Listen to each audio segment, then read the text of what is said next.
Hey, what's up everybody? It's Heracles Porsche here, also known as Gildenlock. We're going to be watching some replays of Battle Island's Commanders.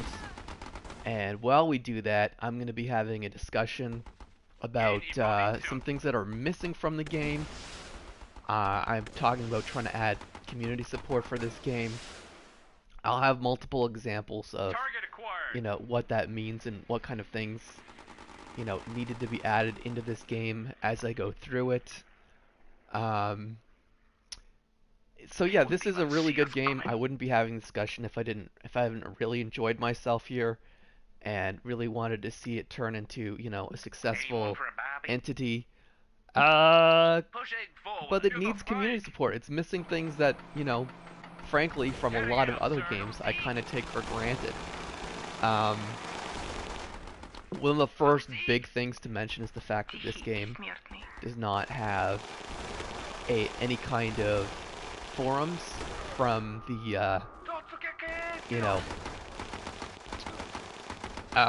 on the website. The whole website's missing a lot of stuff. I'm going to get into that as I go through it. The website's very small, but I would say the number one thing that comes to mind is the fact that there's no forums, there's no message boards, there's no place for people who play this game to engage each other and talk about strategy or, particular games they played or things that are working in their lives or whatever topic of discussion.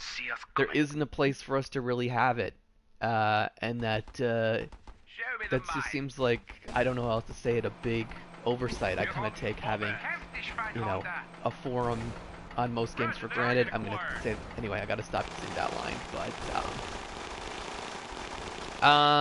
yeah, that really needs to be in there. That place for public discussion on the games in simple and easy to look at text format. What else is there? There's aren't a whole lot of updates for the game on the website. Another huge one that I can't believe isn't in this game is patch notes. I have not been able to find patch notes for this game as the updates have gone through. The last couple updates were basically mystery updates. I think one of the first updates they had, I think I managed to find notes about it on Steam, but since then I haven't really found any kind of information whenever they update the game, so that's a big thing that's missing. I've pretty much taken it for granted that every game I play since like the 1990s is going to have patch notes in it. So that really needs to get put in there. Usually those are available in the game and as a separate entity on the website and forums. Usually there's like at least 3 different places you can find patch notes for any given game. And I haven't been able to find any for this one, aside from that first one on Steam. So, yes, patch notes. Those should be all inclusive. Those should include bug fixes, as well as stat changes, balance changes, any kind of changes really. You never want to leave anything out of your patch notes. Yeah, we have 0 patch notes, so let us I would like to get those into this game so that we understand what changes have happened over time. And obviously I don't know how, since we've been missing 2 patch notes, I don't know how we do that. If we do a lump sum of patch notes, or if they could even give us the individual patch notes that have happened all over time. But yeah, we're way overdue for patch notes in Battle Island's Commanders, so it'd be great to get those. Anyway, the whole website needs to be expanded. It really wouldn't hurt if, there were just various, showcase / description for everything that's going on in this game. Little gallery of maybe different units, or different the different theaters, or the different features in the game, or whatever's relevant. There's not the description. I mean, the website has like 1 video and like 4 screenshots and a few links to social media. Like that's pretty narrow range of stuff to have on your website. I don't know what else to say about that, but so yeah, that should definitely be expanded on. It should be like we care about this enough to tell you everything in web page format is what I think should happen. You guys do have leaderboards in this game. And by the way, I'm not trying to just. I'm gonna go through it. This is not just me trying to do ragging, nasty criticism. This is constructive criticism. I'll re-emphasize that point a bunch of times. And this is one of them. It's like you do have leaderboards in the game. I like a lot of things about how it's done. You know, they did expand to the point where you can see global, local, different the leaderboards for your individually or for different alliances. That's great. So yeah, the leaderboards have some very positive aspects to them. You can even see. I don't know if this is really necessary, but you can even see the special little avatar pictures for everyone who plays. That's kind of cool. I guess they decided to make that a big part of this game. So yes, that's another cool extra feature. But the big thing that's missing from the leaderboards is the fact that you only get to see that for every category or whatever, it's only the top 50 you get to see. And that really, as great as those leaderboards are, that really ought to be rectified. I really think the way the leaderboards are done really should go to the top, I would say at least 100. I mean, the more you do, the better, really. But I would say the top, 100 or so players of this game probably are capable of feeling a sense of pride, over what they've accomplished here. So for those people, I would say, 50 extra players probably does not seem like a big deal to your bottom line, but really those 50 players just got a massive boost in their incentive to stick with this. But let's forget 50 players. Really, that leaderboard should be expanded, massively beyond that. I know there's lots of games that will, they have leaderboards for thousands upon thousands of players, and some mechanism to easily figure out where you are in the leaderboard. And yeah, that leaderboard, typically you can find a leaderboard sometimes you find the leaderboard in the game, sometimes you find it on a website. A lot of the times you can do both. I don't see why you couldn't get both done. But yeah, the leaderboards are great, but that could definitely be expanded, and that could be another, incentive for people to stick with it. I know bragging rights is, kind of a silly reason to get involved in something, but it's simple, it works, and there's no reason to not throw that in there. Like, if you can do 50, I don't see why you can't get 100 in there. So. Or, another mechanism to keep whatever the top 1,000 or extended as far as they'll go. Who knows? I think this might be something for later on, maybe once things are rolling a little bit and you've got like the basics down. But releasing statistics for the game is a really common practice. There's a lot of games out there where they say, this is whatever. This is the favorite thing that people use. This is the this many thousands or million or 100,000s or millions of players have done this. This many things of this have been destroyed. I know the game is not huge right now, but again, that's another way to keep people engaged. That's a pretty common practice. So I thought I would throw that out there. So hopefully these have offered some good examples of, what I consider to be community support. I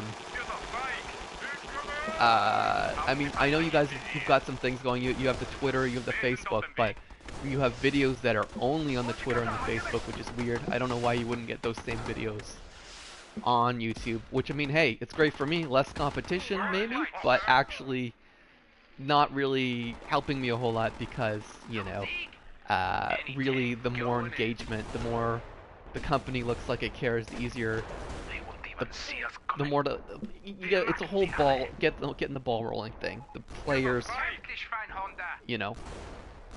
see the company cares, then they're more likely to care. It's weird, but it's just the truth that I've seen.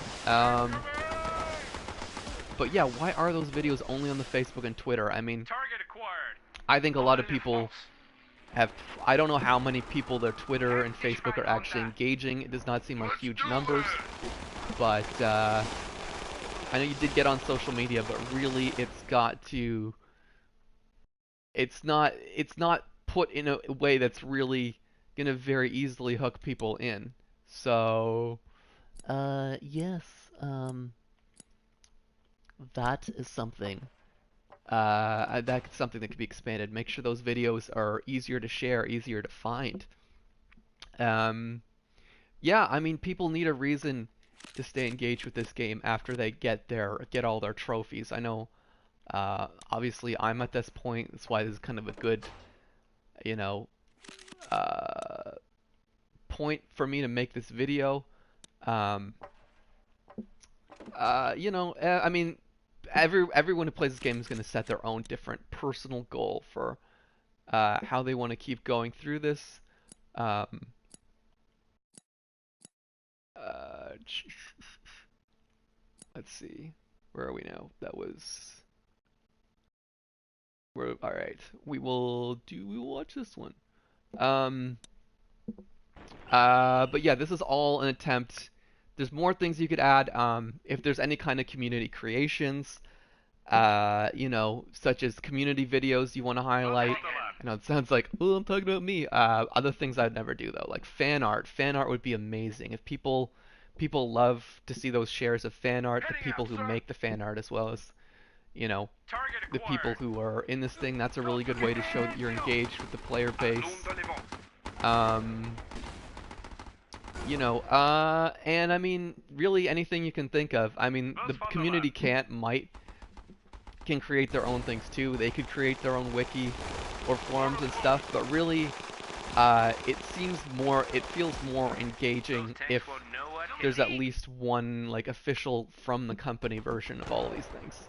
So, yeah, those are my 2 cents. Now, I hope it's understood, by the people who are making this game, if I'm lucky enough to have them watch this, that this is all intended to be constructive criticism. I wouldn't be here spending my time talking about what's missing from a game if I didn't think there were a lot of pieces in place that I really thoroughly enjoyed and that, really deserve to be experienced by more people and, have them have an incentive to stay engaged. Um, I mean, there's a lot of good things that have been done with this game. Like what the company did with alliances was really good. We have our own little mini incentive to stay engaged if we have our own built-in mini communities. I really think actually that is one example of something more games should be doing. Anytime you give people like a mini community something to make people feel like they're part of something, that's a huge incentive, and that's already something you've put in here, and that's great. The whole thing with the unit training, the fact that this game can share replays is really cool. It's a really cool feature. The fact that we can share replays with people in our alliance just makes it that much more awesome. The fact that taunts, which are really just regular communication when you think about it. The fact that that's a feature is awesome, even though it's kind of a simple system. It's good. It lets us say something to the other players we're battling against, and I mean, there is room. One of the more positive aspects for this game is, the good sportsmanship I very often see here. Um, Believe it or not, that is a selling point. I've seen it used as a selling point by, games such as League of Legends, and that works. That whole aspect of it works, Um, yeah, I think it's really cool. I think the fact that the taunts actually make it into their replay. I mean, those taunts, like I said, they're really just regular communication. But the fact that those taunts make it into the actual uh, replays themselves, another subtle little thing, but another cool feature, another thing of the many things I have to appreciate about this game. So, yeah, I'm gonna be wrapping this up soon. This is like kind of my milestone game as I made it to the the 3,000 mark. By the way, all respect to all players involved. I hope everybody understands that. Like I said, good sportsmanship can be a big thing in games, and you know, covering that aspect is something games like League of Legends did quite well. I'm not a big fan of League, but you know, I understand what they did in terms of good marketing and you know what made such a simple game successful long term. There's no reason all kinds of things like that can't be implemented in the Battle Islands Commanders, really. Uh, so yeah, a lot of good stuff here, but it can just really be expanded upon. I can go into other aspects of the game. I'm happy to discuss other aspects of the games, what works, so it doesn't, etc. But I just really wanted to keep this a short little broadcast to focus on, you know, what needs to happen in terms of community support, because it was a big topic all by itself. It doesn't really need to be addressed. Like I said, this top priority gain is getting forums with patch notes up, but you know, there's a lot of whole community engagement thing that needs to be addressed, and I hope it's done because it will keep people more engaged with this awesome strategic game, which totally deserves to be engaged with. And really, this game just has a whole, again, to be blunt, this game does have a whole visibility problem. I mean, this is a free-to-play game on PlayStation 4 and other platforms, and I think hardly anyone knows this game exists, and that's really, you know, in my mind, I appreciate this game enough that I think that's a huge tragedy. I mean, I think everyone who has PS4 and likes free-to-play games, which you think would be a lot of people, everyone likes to play a game for free, ought to know this is one of their options. I really don't think they do. I think it's kind of an invisible game on the market, the free-to-play market, whatever you want to call it. It really deserves way more visibility. I mean, not just on PS4, but on all the platforms. And it would be great if that was, you know, if it was made known, if this game made itself known. It really needs to, in a whole bunch of ways. But yeah, I am trying to be constructive here because I do like this cute little strategy game. I hope it gets the success it deserves after, you know, all those kind of things are implemented. Let's see, is there any, I think, I'd like to also mention really briefly, some people might disagree with me on this. I think all the things I've mentioned, I don't know what your initial reaction to hearing that is. You know, if I've tried to keep all my proposals, you know, very reasonable, very in line with what I'd expect from most companies. I'm assuming, I could be wrong, I'm assuming none of these take a crazy amount of, you know, money, manpower, organization, whatever you have it. You know, I've proposed what I think are, you know, reasonable proposals. A bunch of reasonable proposals is what I've been shooting for. But I would really like to. Anyway, I just want to like finish by saying I'm happy to continue to discuss this topic at length, and whether it's in my comment section is probably actually the easiest way to reach me, but really just the comment section of this video is the absolute easiest way to reach me. But you know, I will be sure to leave lots of different ways to contact me in case it's not your preferred method. I do have a Facebook by the name of Heracles Porsche. I'll be sure to get lots of other things in the description of this video. But yeah, that's really, I think that's really it. Thanks everyone who dropped by for the live. I'll be sure to check on the comment. I'll be sure to leave another comment since I haven't been able to check this comments within the scope of this since I was trying to get it streamlined. And by the way, all respect to all players involved who were in these videos, and I appreciate everybody's feedback, and would love to hear from any number of parties at length. Anyway, that is pretty much everything I needed to discuss over the course of this video. Really appreciate everyone who dropped by, and Until next time, I shall see you Starside.